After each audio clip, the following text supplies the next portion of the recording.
शिंदे फडणवीसांमध्ये काल रात्री पाऊण तास बैठक। मंत्रिमंडळ विस्तारावर दोन्ही नेत्यांमध्ये सविस्तर चर्चा। मंत्रिमंडळ विस्ताराआधी गृह खात्यावरून रस्सीखेच सुरू असल्याची सूत्रांची माहिती। महायुती सरकारच्या मंत्रिमंडळ विस्ताराचा मुहूर्त ठरला। नागपुरात उद्या दुपारी 4 वाजता मंत्र्यांचा शपथविधी। हिवाळी अधिवेशनाच्या पूर्वसंध्येला मंत्रिमंडळ विस्तार। 15 तारखेला शपथविधीची मला कल्पना नाही। अधिवेशनापूर्वी मंत्रिमंडळ विस्तार करू असं देवेंद्रजी बोलले। प्रवीण दरेकर यांची प्रतिक्रिया। मंत्रिमंडळ विस्तारासंदर्भात महायुतीत एकमत। सूत्रांची माहिती। उपमुख्यमंत्री एकनाथ शिंदेंसोबत बावनकुळेंची 40 मिनिटं चर्चा। शिंदेंच्या भेटीनंतर बावनकुळेंकडून मुख्यमंत्री फडणवीसांची भेट।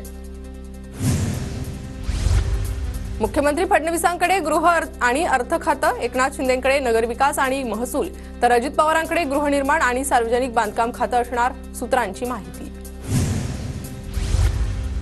महायुती सरकारचा मंत्रिमंडळ विस्ताराचा फॉर्म्युला ठरला। भाजप 21, शिंदेंची शिवसेना 13 आणि अजित पवार गटाला 9 मंत्रिपद मिळणार। सूत्रांची माहिती।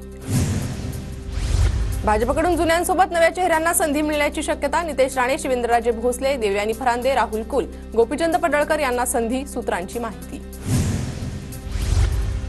शिंदे गटात मंत्रिपदासाठी जोरदार लॉबिंग। तानाजी सावंत आणि भरत गोगावले शिंदेंच्या भेटीला। तानाजी सावंतांचा पत्ता कट झाल्याची सूत्रांची माहिती। नागपुरात हिवाळी अधिवेशनामुळे पंचतारांकित हॉटेलच्या मागणीत वाढ। एका सूटचा दर 40 ते 50 हजारांवर। आमदार निवासापेक्षा श्रीमंत आमदारांची हॉटेलला पसंती असल्याची चर्चा।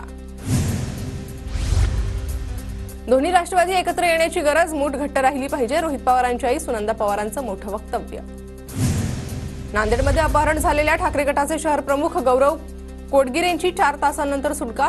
गौरव कोटगिरेंना सुटकेनंतर पोलिसांशी संपर्क साधला। कोटगिरेंचं 7 ते 8 जणांनी केलं होतं अपहरण। अपहरण झालेल्या गौरव कोटगिरेंनी अज्ञाताविरोधात दिली तक्रार। अपहरणकर्त्यांनी धमकी दिल्याविरोधात फिर्याद। गुन्हा दाखल करण्याची प्रक्रिया सुरू। सरपंच संतोष देशमुखांच्या गाडीचा पाठलाग करतानाचा सीसीटीव्ही समोर। संतोष देशमुखांचं अपहरण करून हत्या। संतोष देशमुखांची हत्या झाल्यानंतर बीडमध्ये आक्रोश। मसाजोगमधील सरपंच हत्या प्रकरणी बीडच्या केस पोलीस ठाण्यात ठिय्या। खासदार बजरंग सोनावणेंच्या समर्थकांकडून पोलिसांविरोधात घोषणाबाजी। मसाजोग हत्या प्रकरणाचा तपास सीआयडी ऐवजी एसआयटी कडून करावा। मुख्यमंत्री फडणवीसांकडे पत्राद्वारे मागणी केली। आमदार सुरेश धस यांची माहिती। नागरिक रस्त्यावर उतरल्याच्या अफवेमुळे परभणीतील बाजारपेठ अचानक बंद।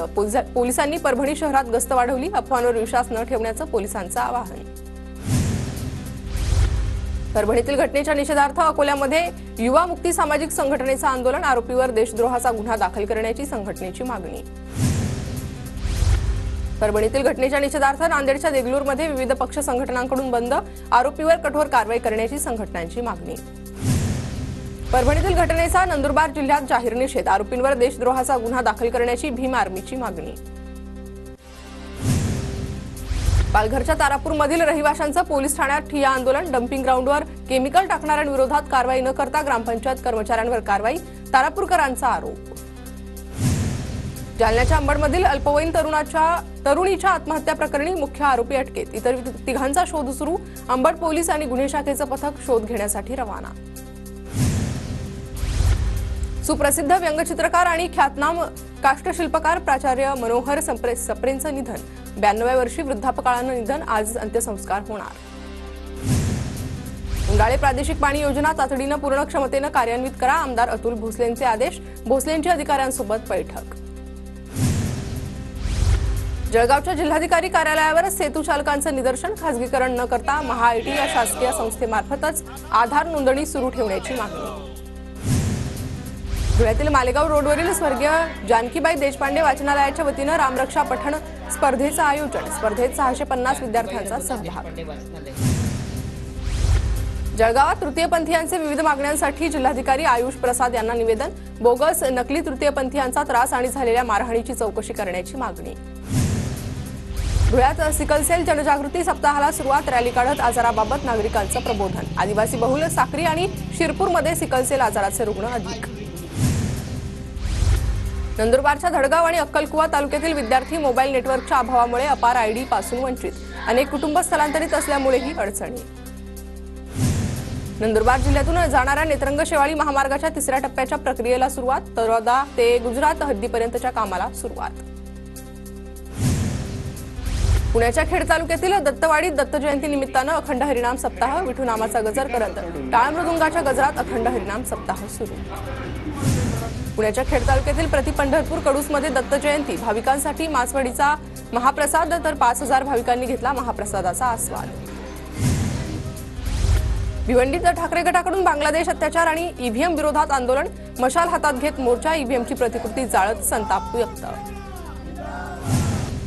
बांगलादेशात हिंदूंवर होणाऱ्या अत्याचाराविरोधात नागपूरच्या नरखेडमध्ये सकल हिंदू समाजाचा मोर्चा, सकल हिंदू समाजाकडून नरखेड बंदची हाक. बांगलादेशात हिंदूंवर होणाऱ्या अत्याचाराविरोधात भाजपा आक्रमक, नाशिकच्या जिल्हाधिकारी कार्यालयासमोर भाजपा अल्पसंख्याक मोर्चाचं आंदोलन, बांगलादेश विरोधात आंदोलकांची घोषणाबाजी.